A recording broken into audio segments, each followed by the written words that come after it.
আমার বিয়ের ৩ বছর আগে আমার বাবা মারা যান।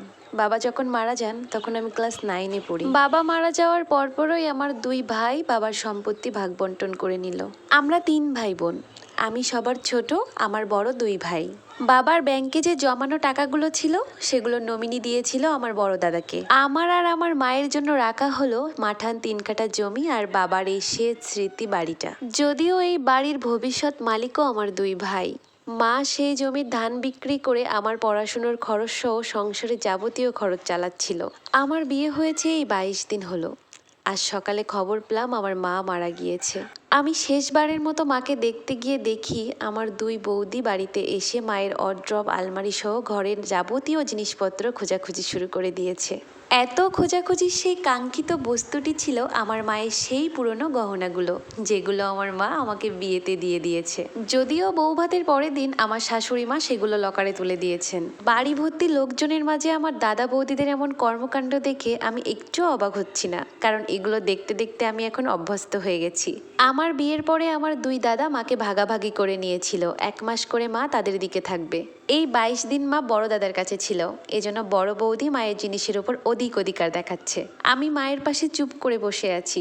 আশ্চর্য বিষয় হলো আমার চোখ দিয়ে 1 ফোঁটাও জল পড়ছে না। আমি শত চেষ্টার পরেও কাঁদতে পারছি না, কারণ আমার মন বলছিল ঠিক হয়েছে, আমার মা মরে গিয়ে শান্তি পেয়েছে, এই দুনিয়ার জ্বালা যন্ত্রণার হাত থেকে মুক্তি পেয়েছে। এই জগৎ সংসারে আর কোনো পিছুটান রইল না।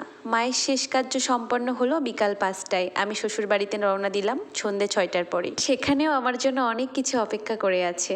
মা নেই এই 5 মাস হয়ে গেল। আমি 2 মাসের অন্তঃসত্ত্বা। আমি মা হব ভাবতেই ভালো লাগার সাথেও যেন অদ্ভুত কিছু খারাপ লাগা কাজ করে।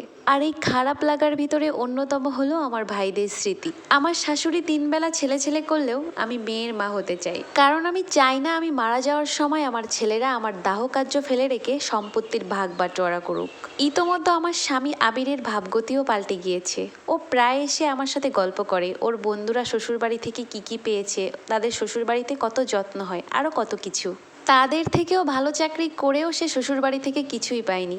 মাঝে মধ্যে তো বলেই বসে, এই এতিমের বাচ্চাটাকে বিয়ে করে জীবনের সবচেয়ে বড় ভুল করেছি, একে তো ঘাট থেকেও নামাতে পারছি না। প্রতিবেশী নীলু আন্টি এসে যখন তার সুনিপুণা বৌমার গল্প করেন তখন আমার শাশুড়ি লজ্জায় লাল হয়ে যান, কারণ তিনিও তাদের মতো বড় বড় লেকচার দিতে পারেন না তার বৌমা সম্পর্কে।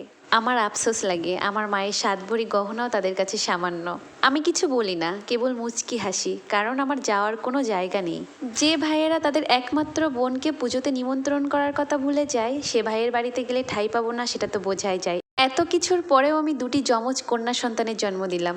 একজন জীবিত থাকলেও আরেকজনকে বাঁচানো যায়নি। বাচ্চা ডেলিভারির দিন আমার স্বামী শাশুড়ি টাকার অভাবে আমাকে হাসপাতালে নিতে পারেননি। তারা লক্ষ টাকা খরচ করে ঘরের আসবাবপত্র কিনতে পারেন, শুধু ছেলের বউ অসুস্থ হলে তাকে হাসপাতালে নিতে পারেন না।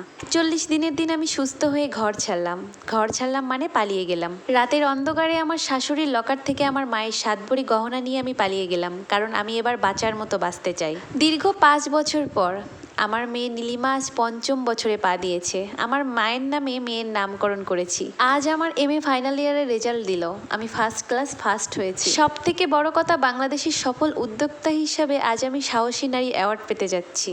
মায়ের সেই 7 ভরি গহনা বন্ধক রেখে আমি ব্যবসা শুরু করেছিলাম। আজ আমার নিজের 2টো শোরুম রয়েছে। আজ আমি সফল। আমার সফলতার খবর শুনে আমার ভাইয়েরা, আমার স্বামী শাশুড়ি আমার সাথে যোগাযোগ করেছিল, কিন্তু আমি তাদের সাথে যোগাযোগ করিনি, কারণ সুদিনে যারা আমার পাশে থাকতে চায় তারা দুর্দিনে আমার পাশে ছিল না। কটা বছরে তারা একটা দিনও আমার খোঁজ খবর নেয়নি। অবহেলা, অনাদর, অপমান ছাড়া আমি তাদের থেকে কিছুই পাইনি। আজ আমি একা বাঁচতে শিখে গিয়েছি। আমি আবার মেয়েকেও শেখাবো কি করে একা বাঁচতে হয়। এটা ছিল কোনো এক সাহসী নারীর সফলতার গল্প। এরকম গল্প নিয়ে আমি আবারও আপনাদের মাঝে হাজির হব। যদি আপনাদের ভালো লেগে থাকে সাড়া দিবেন আর সাপোর্ট করে পাশে থাকবেন। এই ছিল আমার ছোট্ট একটা ভিডিওটি ভালো লাগলে লাইক, কমেন্ট, শেয়ার করবেন। সবাই ভালো থাকবেন, সুস্থ থাকবেন। আজকের মতো বিদায়, টাটা।